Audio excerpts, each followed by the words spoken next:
이제 저 이정현 당시 홍보수석이 KBS 보도국장한테 전화해서 뭐 어떻게 한 부분에 네, 대해서 세월호 관련해서 보도 네네. 나중에 이제 그 유죄 판결을 했잖아요. 네. 그때 보면은 법원의 입장이 당시에는 공영방송의 어떤 독립성이나 중립성을 굉장히 중요하게 보는 그 판단 기준을 갖고 있었잖아요. 네. 이게 언론의 자유의 요체다, 핵심이다. 그렇죠. 네. 그러니까 이번에 지금 이제 탄핵이나 어떤 여러 가지 권한 남용이나 위법한 부분에 대해서 지금 상임위원님께서 말씀하시는 이유도 그런 기본적인 지금 법의 정신을 다 위배하고 다 있고, 위배하는 예, 거죠. 전부 다 권한을 네, 남용해서 네. 이상한 일을 하고 있고, 네. 애초에 방통위에서 했던 업무 관행이라는 것이 있었는데 그것도 다 깡그리 무시하고, 그 관행은 관행이고 법이 설치법을 물론. 무시한 거죠. 네, 네. 예, 예. 그러니까 법을 떠나서 예.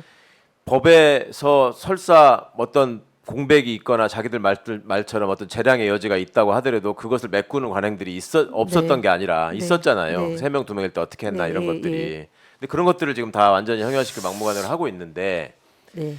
노리는 게 뭘까요? 저는 박문진 이사할 적에 참 놀랬던 이유가 놀랬던 것 중에 하나가 당시 여당 출신의 그 다수 이사들이 이렇게 휴게실에서 잠깐 정회 시간에 자기들끼리 얘기하는 거나 뭐 저기 하는 거 보면 일부러 들으라고 저 있는데 얘기하는 것 같았어요. 제 느낌은. 한국에는 공영방송 채널이 너무 많다. 그래서 이거를 줄여야 된다. 그러면서 당시에 왜 지금은 많이들 잊어버리셨지만 그 정수장학회 이사장을 이진숙이라는 분이 찾아가가지고 왜 MBC 매각 문제를 네. 얘기하다가 그게 이제 폭로되고 한 적이 있지 않았습니까? 그걸 포함해서 MBC 민영화 문제나 그다음에 KBS 같은 거를 채널을 떼내 가지고 이 KBS를 채널 하나로만 그냥 만들어야 된다. 이런 식의 얘기를 노골적으로 했었거든요. 그러니까 제가 듣기에는 이 사람들한테는 그냥 당연히 가야 되는 수건 사업이 이런 거구나라고 느껴졌어요. 지상파 시장이 네. 그러니까 우리가 우리 이제 민주당을 지지하는 분들이 네. 워낙에 언론이 공정하지 못하기 때문에 기대하지 않고 신뢰하지 않잖아요. 네. 근데 그 과정이 이제 뭐 87년 6월 항쟁 때도 KBS가 정상화를 하기 위해서 노조를 만들어서 싸우고 맞아요. 그런 그 수많은 세월을 경과하면서 네. 보도가 탄생이 됐고 특히 이제 정현주 사장이 되면서 기획 탐사 뭐 이런 게 됐잖아요. 기본적으로 종편이 여러 개를 만들었지만 네. 시청률이 1%대여도 못 됐었지 않습니까? 그랬었죠. 2008년도부터 2012년도까지 네. 2014년도까지였을 것 같습니다. 1%가 안 된 게. 계속. 그런데 주로 그러니까 소위 본인들의 지지 기반 네. 부울경, 대구 경북에 있는 서울 10대들이 저녁에 뉴스를 네. 지상파를 통해서 보죠. KBS나 MBC 뉴스를 본다는 말씀이죠. 시청률이 그래서 그렇죠. 이번에도 보면은 그 언론진흥재단에서 아주 우스꽝스러운 일을 했는데 MBC가 신뢰도가 신뢰도들이, 1위, 사실은 신뢰도가 2위가 YTN이에요. 네. 왜냐면은 신뢰하지 않는다가 KBS가 조금 더 높았어요. 그러니까 동수인데 KBS하고 YTN이 신뢰도가 동수인데 동수인데? YTN이 부정적인 게 조금 약해요. KBS. KBS가 부정적이 조금 높아서 그게 이제 2020년, 2021년, 2022년, 2023년까지 해서 로이터 저널리즘 연구소랑 언론진흥재단이 이제 우리 것도 해줘라 해가지고 그렇죠. 설문 문항을 만들어서 계속 발표를 했고 그것이 원래는 3월달에 이제 그 자료를 보내옵니다. 네. 그거를 진흥재단에서 분석해서 9월달에 이제 보고서를 제출을 해요. 네. 사실 제가 있을 때 그 신뢰도 조사 항목이 빠져 있기 때문에 보통 2020년, 21년, 22년까지 다 있었는데 그때는 1등, 2등이 JTBC하고 YTN이었어요. 네. 그때 MBC, KBS가 그 이전에 신뢰도가 뚝 떨어져가지고 그렇죠. 복원하는 과정이 좀 걸렸잖아요. 네. 그러고 이제 올해 처음으로 MBC가 이제 갱신을 한 거죠. 그러니까 마봉춘이 된 거지 않습니까? 그러니까 작년에 1등 하던 이제 YTN이 2등이 되고 MBC가 1등이 됐는데 네. 작년까지 그 보고서가 들어가 있었어요. 그래서 올해 이제 저희도 보고를 봤거든요. 왜냐하면 그 점유율을 또 저희가 방송시장 평가위원회라는 걸 하기 때문에 방송시장 전체의 시청률과 점유율을 가지고 지수를 매겨서 이제 평가를 하거든요. 예, 그래서 예. 언론진흥재단에서 자료를 받아요. 그래서 그 보고서가 와야 구독률, 되는데. 그럼요, 구독률, 뭐 점유율 다 보고를 받습니다. 협업을 네. 하는 거예요. 그 김효재 의원이 이사장으로 가서. 언론진흥재단에 가는 게 다 방통위하고도 연관이 되는 일이에요. 아. OTT도 그렇고, 그러네. 예. 예. 그다음에 시청자 미디어 서비스법도 그렇고 여러 가지가 예. 문화체육관광부하고 방통위하고 과기정통부하고 다 연관이 되어 있는 일들이 있는데 여기서 제가 이제 3월달, 4월달인가 물어봤어요. 네. 언론진흥재단에게. 그때는 이제 제가 거의 혼자 있을 때니까 음. 그래서 9월달에 보고서 낼 때 들어갈 겁니다. 아. 다만 이게 이제 그 언론사들 안에서 이 발표하니까 좀 불평이 있어서 저희가 조금 이번에는 그 간략한 보고서를 낼 때는 빼는데 9월달에 보고서를 낼 때는 들어갈 겁니다. 그랬는데 결국은 그러니까 원래는 3월에 내내 들어가 있던 건데 들어가야 되는데 그때도 네, 간략한 그러니까. 보고서에도 뺐어요. 뺐고, 예. 뺐고 그러니까 9월달에 하겠다고 본 해놓고 보고서를 낼 때 네. 내겠으면 되는데 거기서도 뺀 또 거죠. 빼고, 예. 그러니까 신뢰도 그러니까 제가 이 말씀을 드린 게 뭐냐면 KBS 시청률, MBC 시청률이 종편의 한 5배가 된다고 종편 다 합쳐도. 무슨 말씀인지. 그다음에 종편은 지역 방송이 없잖아요. 그렇죠. 그런데 지상파는 지역 방송 있지 다 않습니까? 있죠. 예. KBS, MBC, 민방까지 네. 포함해서 그럼 지역 뉴스를 다루잖아요. 네, 네. 결국은 지역에 계신 분들은 지역 뉴스에 관심을 갖죠. 그렇죠. 그러니까 종편이 할 수 없는 영역을 지상파가 갖고 있잖아요. 그러면은 뺏어 버리는 거죠. 못할 바에는. 네. 그래서 저는 네. 이것이 총선용이었다. 이 전 과정이. 그러니까 특히 MBC는 물론 바이든 날리면도 있었지만 네. MBC 신뢰도가 1위가 되고 그리고 바이든 날리면 MBC를 계속 두들겼는데 네. 두들수록 강해졌잖아요. 그렇죠. 신뢰도가 올라가니까 네. 정부 입장에서는 날려야 되는데 못 음. 날린 거니까 박문진 이사장을 무리하게 날리려고 하다가 그거 실패하고 그렇죠. 결국은 핵 폐기수 오염 제가 딱 한 가지를 핵 폐기수 오염 방출이 가장 예민한 데가 바닷가 지역 아닙니까? 그렇습니다. 예. 그럼 부울경이잖아요. 부울경이죠. 예. 그 제주도잖아요. 제주도는 4.3이 있기 때문에 총선에서 뭐 지죠. 거기는 그 포기하는 거고. 그러나 부울경에 지금 최근에 여론조사를 보더라도 대통령에 대한 지지율이 급감하는 지역이 그렇죠. 대구 경북이잖아요. 네. 그러면 지역 언론을 제대로 못하게 해야 되는 이유도 있지 않았나. 저는 좀 디테일을 그렇게 봤어요. 네. 그래서 네. 그렇게 잡으려고 하는 그러니까 하고 그다음에 서울 KBS 2가 서울이고 네. 사실은 나머지 KBS 지역 방송에 대한 재 허가는 내년에 있습니다. 나머지는 다 4년 받았기 때문에 네네. 내년에 하고 이제 KBS 2만 네. 지난번에 저 평점이 낮아서 그 올해 하는 거거든요. 예. 그래서 KBS 2를 이제 뭐 폐지시키려고 하는 걸 하기 위해서라도 최민희 의원을 임명을 안 하려고 했겠죠. 2명이서. 예, 자기들이 네, 정해놓은 예. 시나리오에 네, 네. 그래서 최민희 의원이 계시면 방해가 방해가 될 거니까. 되죠. 못하죠. 네, 왜냐하면은 그렇죠. 심사위원회 구성할 때도 그 이제 구성이 저희가 수명 제가 가물가물 13명인데 예를 네. 들면 각 분야의 전문가들을 다 하기 때문에 양쪽에 가장 낮은 점수와 가장 높은 점수는 배격하고 100에, 나머지를 네. 평점을 내는 거거든요. 네, 네. 그러면은 어렵겠네요. 점수가 650점 미만이 나올 수가 없어요. 네. 근데 650점 미만 내지는 한 620점, 630점을 만들려면 2명이 있어야 돼. 우리 야당 몫을 넣으면은 그런 공작이 다 들통이 나니까 그런 거 아니겠나 이런 생각을 해요. 그러니까 저는 야, 철저하게 정말 총선이죠.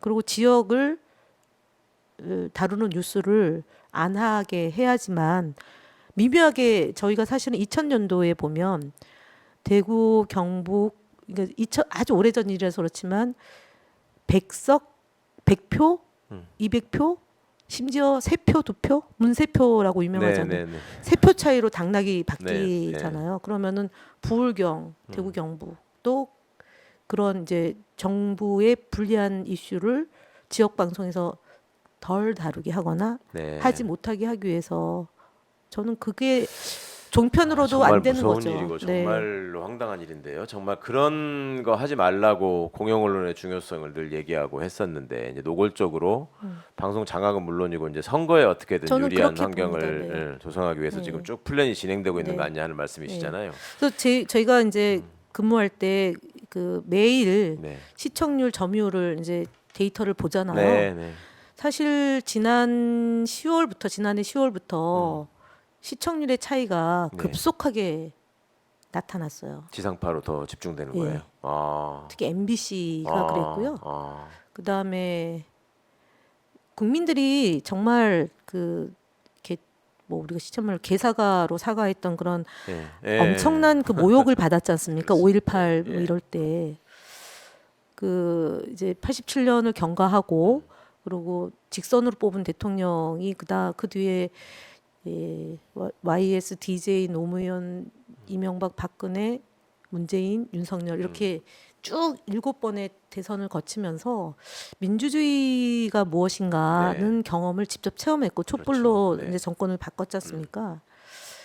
그래서 숨기려고 해서 숨겨지지가 않아요. 그렇죠. 그러면 자기들의 국정 운영 방식을 바꿔서 네. 설득력을 얻어내야 되는데 압구정으로 뭐 좀 야당 탄압하고 네. 정적 죽이면 될 거라고 했는데 안 되잖아요. 네.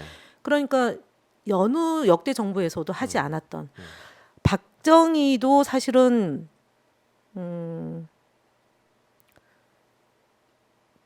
이렇게 안 했어요. 그다음에 전두환도 그때도 어. 진짜 뭐 언론이 공영- 알아서 기었을 수는 사실은 모르겠어요. 국영 방송을 네. 그때 KBS가 국영 방송이었잖아요. 그렇죠. 네. 근데 유화책을 쓴다고 공영 방송으로 바꾼 네. 게 박정희잖아요. 한국방송 공사가 된 공사로 거예요. 됐죠. 옛날 문공부의 방송 그게 국에서 70년대에 그렇게 한 거잖아요. 그렇죠. 그다음에 80년대 총칼로 등장한 전두환은 언론 통폐합이잖아요. 그렇죠. 언론 통폐합을 네. 한 게 뭐냐면 공영 방송 강화였어요. 당시의 명분. 예, KBS 하나 일밖에 없는 거를 네. 그 동양 방송을 뺏어가지고 KBS 네. 2를 만든 거잖아요. 그렇죠. 그때 삼성 TBC를. TBC를 네. 뺏어가지고 네. KBS 2를 만든 거잖아요. 근데 그리고 YS 때는 그 통합 징수를 한 거고요. 네, 네. 그다음에 아니 노태우 정부 때도 방문진을 만들었고. 아니 그러니까요. 네. 그리고 DJ 정부 때 방송위원회 만들고 네. 노무현 대통령이 마지막에 방송통신위원회 위원회를 설치법을 만들어서 그러니까 이명박 때 사실은 종편을 만든 게 네. 지상파를 영향력을 축소하려고 줄여야 했던 돼요. 거죠. 그렇죠. 그래서 뭘 했냐면은 제안을 뭘 했냐면 수신료를 인상하자.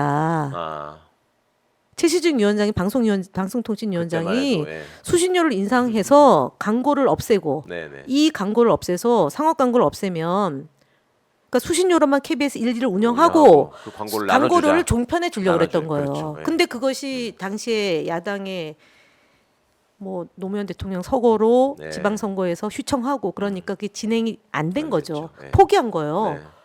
그리고 이명박 지나서 박근혜 대통령 때는 방통위에 그립을 좀 뺐죠. 왜냐하면 방통대군이 워낙 방송통신위원회를 많이 키워놨으니까 미래창조과학부를 만들면서 통신 기능을 독임제 기구로 가져갔어요. 아, 그래서 떼갔구나. 네. 줄여서 쪼그라드는 거죠. 방통위가. 네.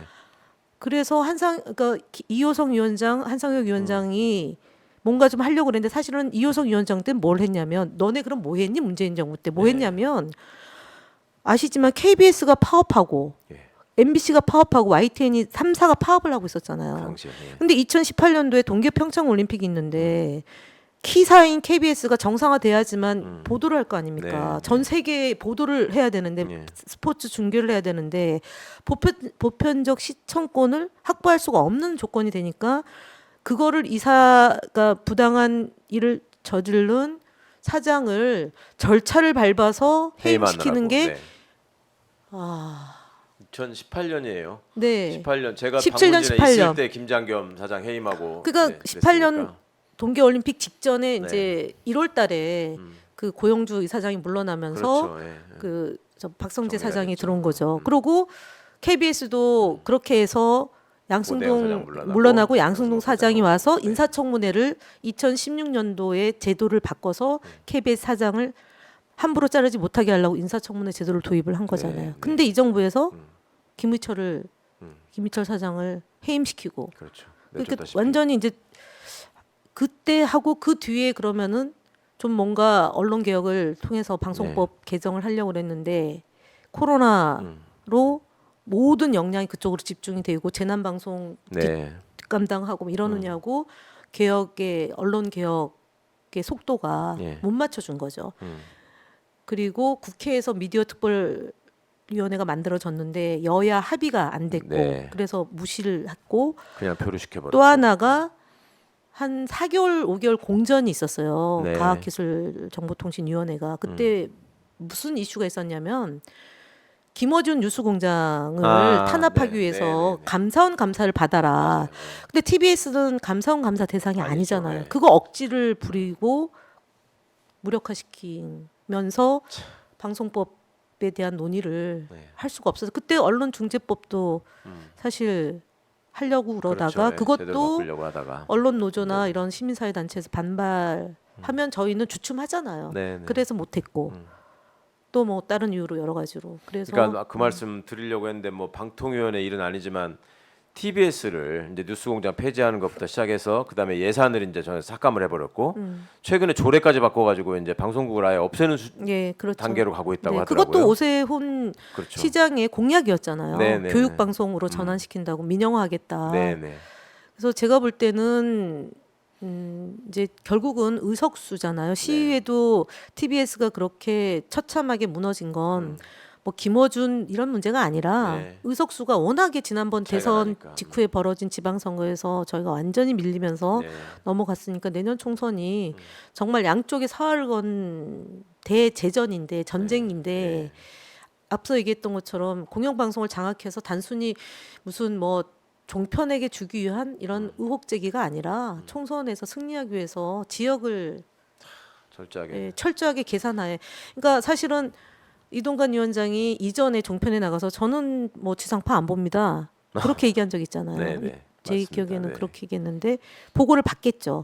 특보하면서부터 아마 보고를 받았을 겁니다. 네. 지상파 방송이 얼마나 여론 형성에 지대한 역할을 하는지. 네. 그러니까 특히 MBC 같은 경우는 스포트라이트에서 기획탐 스트레이트. 네. 스트레이트에서 기획 탐사를 매주 하잖아요. 그렇죠. PD 수첩도 여전히 네, 하고 있고 그런 일단은 그런 거를 없애는 것보다 훨씬 더 강력한 방법으로 하는데 저는 그것이 지역 방송이 독립적으로 사실은 예전에 이제 서울 MBC에서 본사에서 못하는 거를 네. 울산 MBC나 부산 MBC에서 우리는 이제 그 국민들은 지역에서는 아는데 예를 들어서 본부장 비리 같은 경우도 특히 부인과 그렇죠. 관련된 걸 본사에서 못한 거를 울산 MBC나 부산 MBC에서 다뤘던 대구 일들이 MBC도 저기 얼마나 예, 여러 가지 선도적으로 하고 조정을 있죠. 그랬었죠. 예. 사실은 제가 이제 방통위원 하면서 이제 지역 방송위원회가 또 별도로 있어요. 네.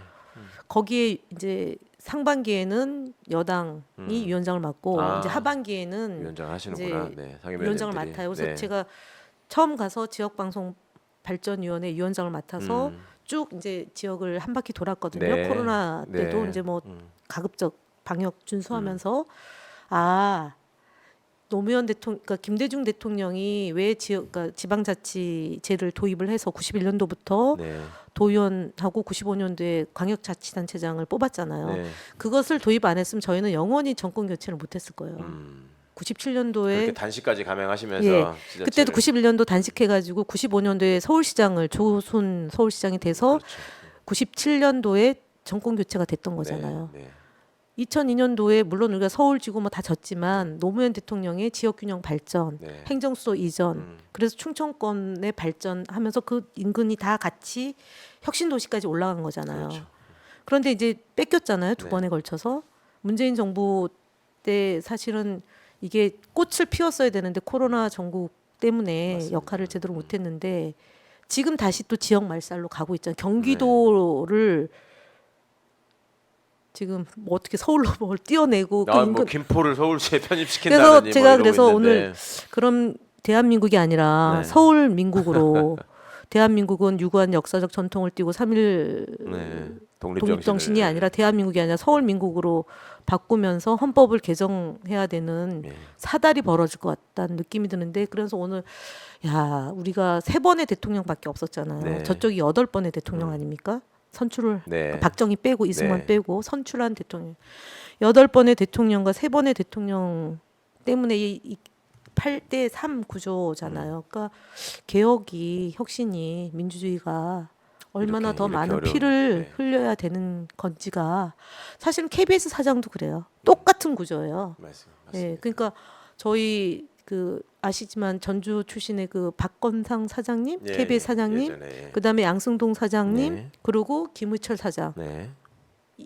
나머지는 다 그 군사 독재 정연주 정권의 사장도 계셨고. 그러니까 정연주, 박건상, 정연주, 양승동, 김의철 예. 네 번이고 저쪽은 다 그러기 네. 때문에 KBS의 동력이 그렇게 형성되지 않은 이유가 50년 됐거든요. 공영방송 50주년이거든요. 그렇죠. 아까 말씀드린 박정희 때 국영방송에서 공영방송으로 만들어서 네. 그게 1974년도예요. 어. 유신 독재가 아. 가장 심할 때 예. 그러니까 유화책으로 국영방송이 아니라 공영방송으로 그래서 바꾸면서 한국방송공사가 탄생하는 예, 건데. 탄생을 한 거예요. 그러니까 50년이 된 한국방송공사를 지금 공사 체제를 없애려고 하는 그러게요. 시도인데 그게 내년 총선의 의석수에 따라서 좌우될 것 같아요.